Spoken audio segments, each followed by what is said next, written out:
On this day, 1987, Mel Brooks' classic, hysterically funny Star Wars spoof Spaceballs opens in theaters.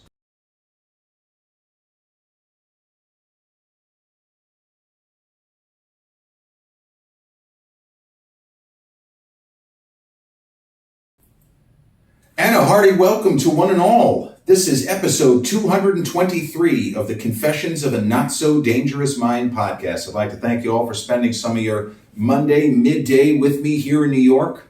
We're going to skip past all of that promotional jazz and go right to the guts of the episode.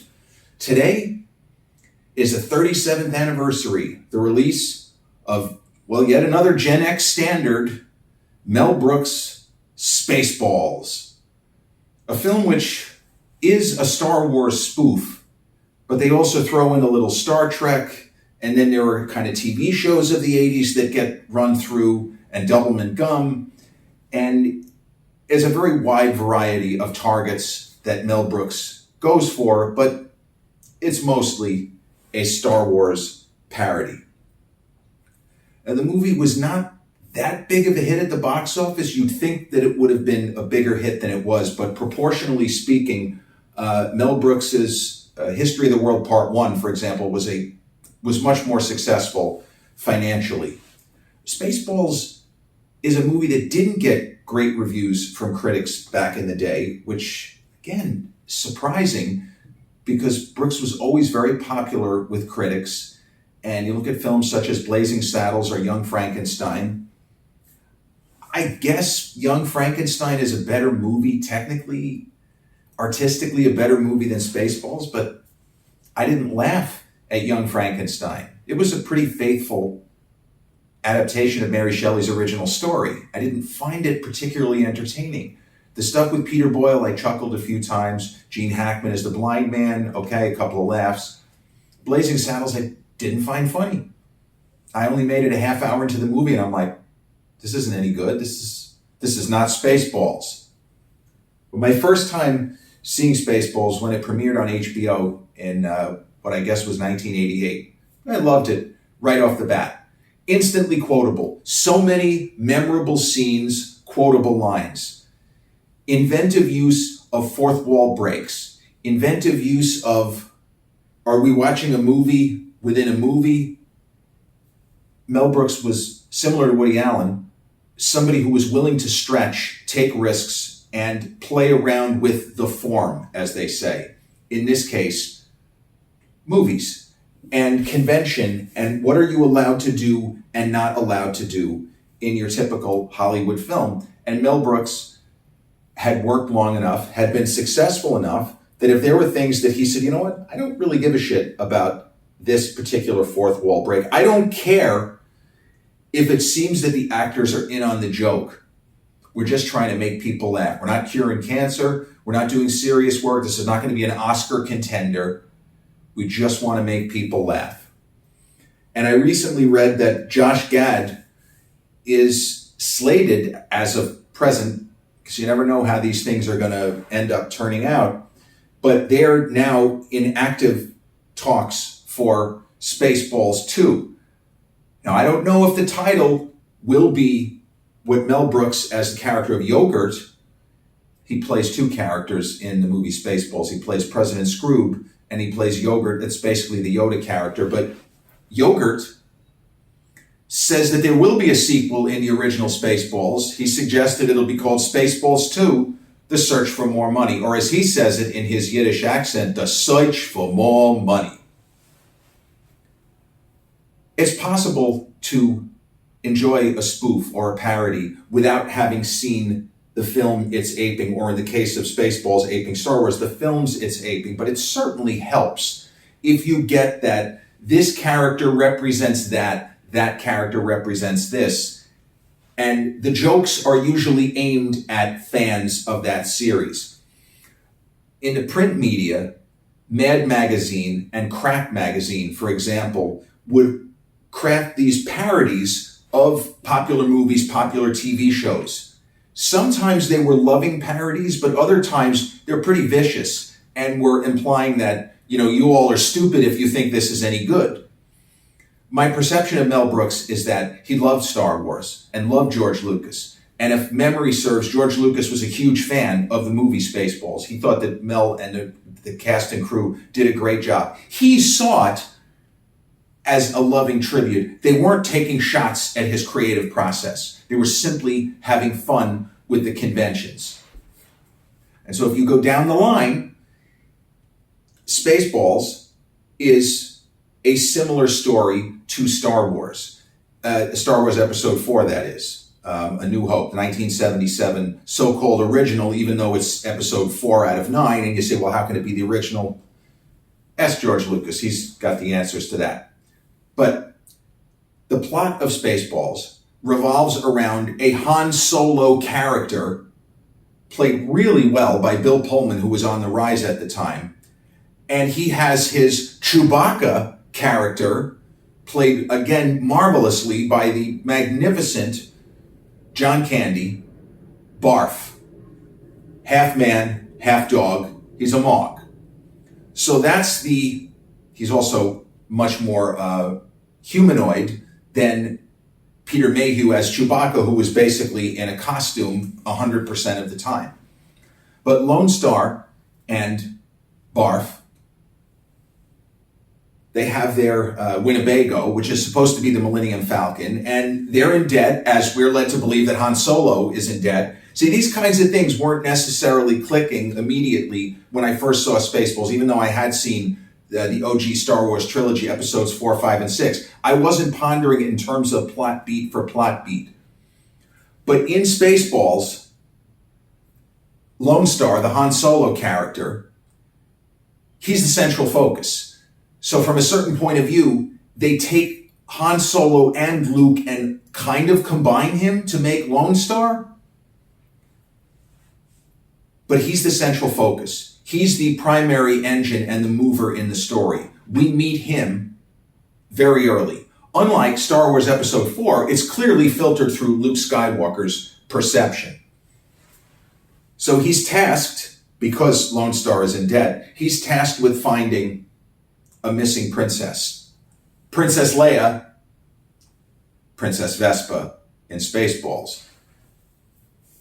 And then the story goes from there.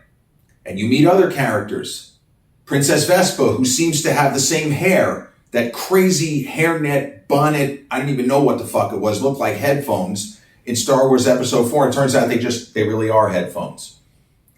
Princess Vespa has a sidekick, kind of a combination of C-3PO and R2-D2, named Dot Matrix. Ha ha ha. And Dot Matrix is voiced by none other than Joan Rivers, who seemed to be having a blast as she recorded her lines. Now, I don't know if she ever interacted with the other performers, because there are movies where they do that to try to add to the realism, where you'll have a voiceover actor and then you'll have the actual actor emoting, even if it's a soundstage and they're not going to use that for the film, but to get the right emotion out of the voice actor. I don't know what Mel Brooks decided to do with this. But there are many colorful characters, but none more so than the always fire, despite his diminutive size, Rick Moranis as Dark Helmet, the Darth Vader character in the world of this story. I believe that Mel Brooks told Rick Moranis, just do whatever the fuck you want. Stick to the script, don't stick to the script. You're allowed to improvise. Because there is a lot of stuff that Rick Moranis does I don't believe was in the script. And the characters go with it, and the other actors are quick on their feet. The actor George Weiner, who plays kind of his sidekick, Colonel Sandurz. Now, when I first saw the movie, and I'm a kid, a product of the 80s, where Kentucky Fried Chicken was still called Kentucky Fried Chicken, but KFC was everywhere. There was 2 or 3 KFCs in every town on Long Island. And as soon as a character is addressed as Colonel Sandurz, I know there's going to be a reference to Kentucky Fried Chicken. It's inevitable. Just as in Richard Donner, probably the worst film of his career, but his 1982 film, entertaining but horrendously inappropriate, The Toy, starring Jackie Gleason and Richard Pryor and Ned Beatty. In that movie, the main character, I guess it's the kid, but let's assume that Jackie Gleason is the main character. His last name is Bates. Okay? His last name is Bates. Could be Norman Bates. But in the world of this film, U.S. Bates, he has a son who is still a boy, and his last name is Bates simply for the one joke where Richard Pryor is introduced to the son, and the butler says to Richard Pryor, "This is Master Bates." And so Richard Pryor gets to go, "Master Bates, Master Bates, Master Bates." The only reason why the character was called Bates was for that one setup and punchline. The movie is leading up to that moment where Richard Pryor gets to say, "Master Bates." So in Spaceballs, Colonel Sandurz, you know it's coming. It's just a question of when. An iconic scene where Spaceball 1, the Darth Vader's Imperial shuttle, Star Destroyer, whatever you want to call it, is in pursuit. Lone Star and the Winnebago have gone to Plaid. They're light speed, way ahead. And Dark Helmet doesn't want to just go light speed because light speed's too slow. Let's take Spaceball 1 to ludicrous speed.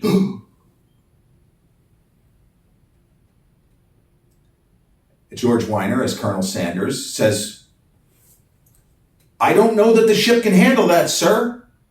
She's never gone that fast before."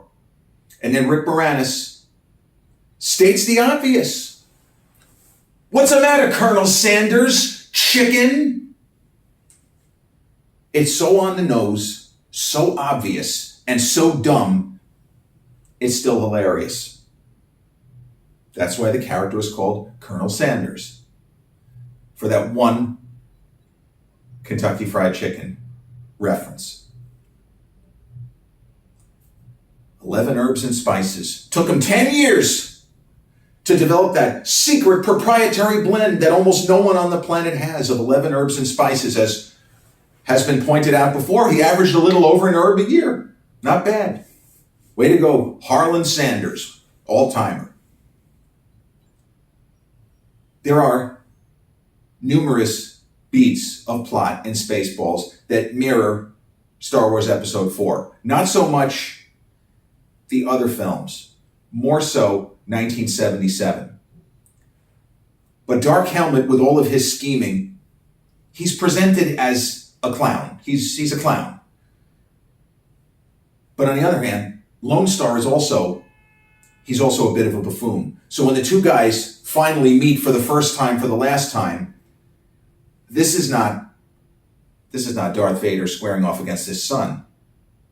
This is just two random imbeciles who just happen to be in a particular space, and each one wants something that is in opposition to the other. So there's something you should know about us, Lone Star, before you die. Oh, what's that?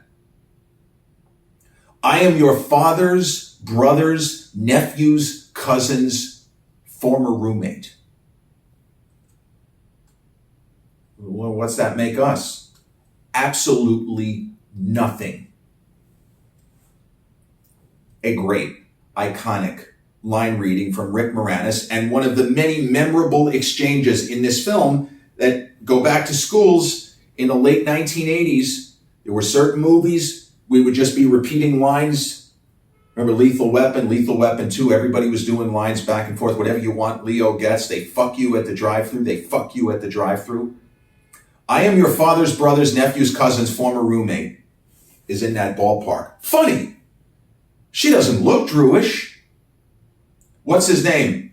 He's an asshole, sir. I know that. What's his name? That is his name. I knew it. I'm surrounded by assholes. How many assholes we got on this ship? Yo! The whole movie is wall to wall. In other hands would be painfully obvious, unfunny, attempted gags. In Spaceballs, almost everything lands. Even throwaway jokes are funny.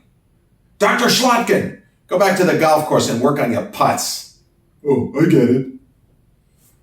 Now, Spaceballs is streaming on Max. I sometimes forget to tell you what platform a particular movie is on. So if you have Max, you could check it out now. I've probably seen the film 15 times from start to finish. I don't actually know whether Rick Moranis was given certain kind of direction.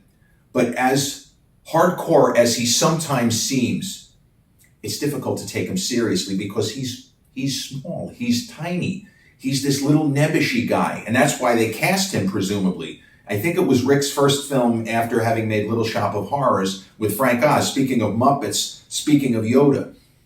With all of the scheming, as evil as Dark Helmet is, I feel like he supplies the biggest laughs in the film. And it goes to show, again, just how talented Rick Moranis was. How much more than just a one-trick pony or a nerdy nebbishy guy. It's kind of like back in the day when Paul Giamatti first kind of blew up in the late 90s, people saying, well, all he does is play schlemiels. Well, not exactly. But even if that were the case, nobody does it better. Nobody did Rick Moranis type stuff anything like him. You know, Martin Short, another sort of diminutive comic, totally different kind of physical comedian. Moranis in Spaceballs, man, he's fantastic. It's not an actor movie. It's a movie of setup punchline. It's a movie of sight gags. It's a movie of the performers willing to humiliate themselves in the service of giggles.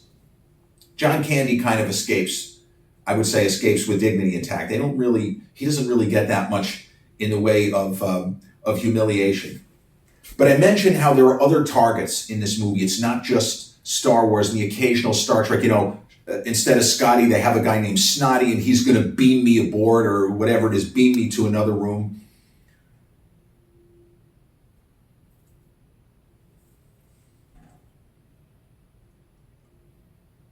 I was just thinking of Mel Brooks as President Scrooge, and the fact that, strange, this isn't something that really landed when I saw the film for the first, 10 times. But Brooks was kind of predicting future in the 80s, the idea of overcrowding, population explosion, and there not being enough oxygen for so many people. As it's sort of a weird concept. It isn't something that I never really spent that much time on, but we might be getting closer and closer to that being a reality. One of the main things, the Spaceballs version of destroying Alderaan is stealing the air in Princess Vespa's kingdom because they have 10,000 years of fresh air, whatever that is. Because presumably their planet there's a lot of vegetation and fruits and vegetables, and the ecosystem is clicking the way that it's supposed to. The Spaceballs have fucked their own planet. Mel Brooks was essentially discussing such things. He wouldn't have called it global warming or climate change, but he clearly was throwing it out there, running up the flagpole, see if anyone salutes it. I don't think that was accidental. But where I got sidetracked on my little President Scrooge, 10,000 years of fresh air, and Mel Brooks maybe making a philosophical point about society circa, 1986, 87. There's a scene towards the end of the movie that is incredible. And it is meta. It's meta almost beyond belief. After Lone Star and Barf, John Candy, they basically bail. They don't want to watch Princess Vespa get married to who appears to be a narcoleptic. He's had enough. And they go to some space diner, coffee shop, whatever. And they're getting ready to get the space soup or the space special, whatever. They get the space special. And there's a bunch of people having conversation at a nearby table. And the first time I saw Spaceballs, I had not seen a certain Ridley Scott's science fiction horror film from 1979. I had only heard of the movie Alien. I had never seen it. I remember my dad telling me how scary it was and it wasn't appropriate for kids. I hadn't seen it as of the time of watching the movie Spaceballs. So this moment in Spaceballs takes place where an actor who I later would recognize as John Hurt, a very acclaimed, brilliant actor who was in movies from the 60s all the way until the 2000s, maybe even the 2010s. He's having a meal with presumably some coworkers, and all of a sudden he starts sputtering and acting as if there is something terribly wrong with him. And then what looks like a tiny alien comes through his chest. And it's pretty horrifying for a comedy. And John Hurt says, "Oh no, not again," and lays his head back on the table. Now, it meant nothing to me first time through. Not long after seeing Spaceballs, I watched Ridley Scott's Alien, and what a brilliant parody of the famous chestburster scene in Alien.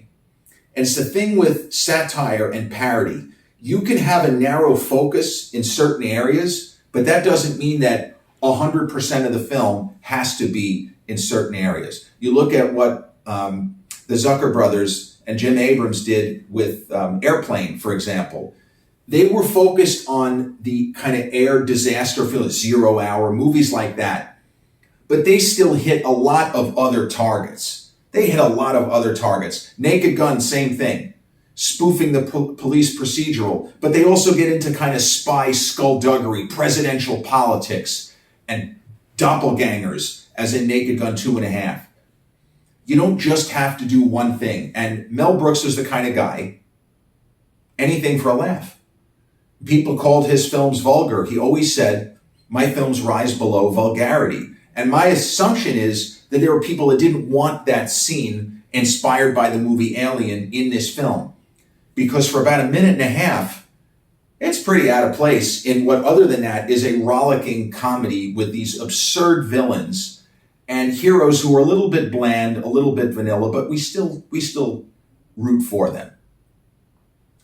There was talk of Spaceballs sequel in late 80s, early 90s, but Mel Brooks, he made a couple of movies that just weren't good. I remember when he did Life Stinks in 91, and that really bombed.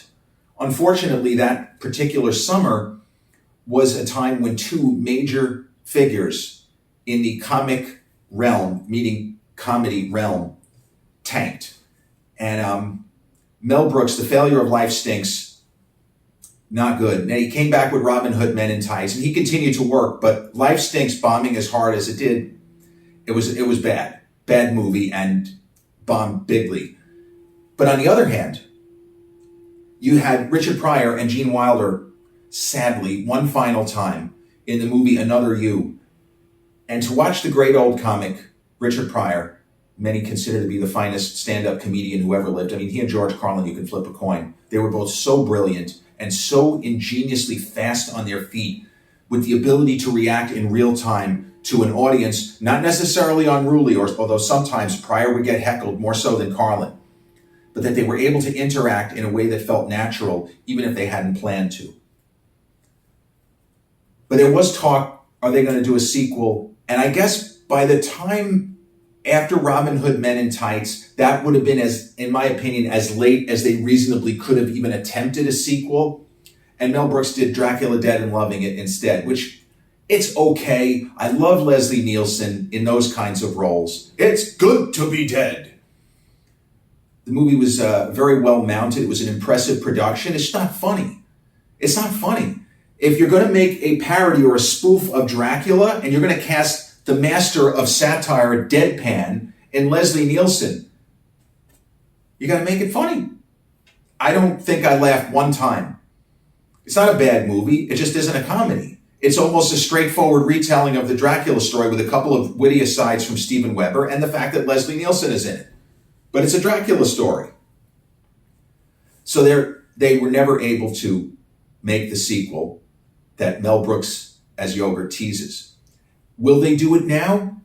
It seems like it's going to happen. But as we know, in Hollywood, anything goes. There's no way to know.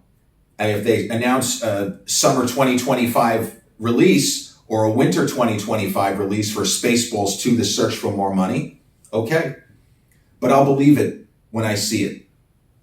And you'll notice that I didn't go into any real heavy plot development because this isn't a movie about plot.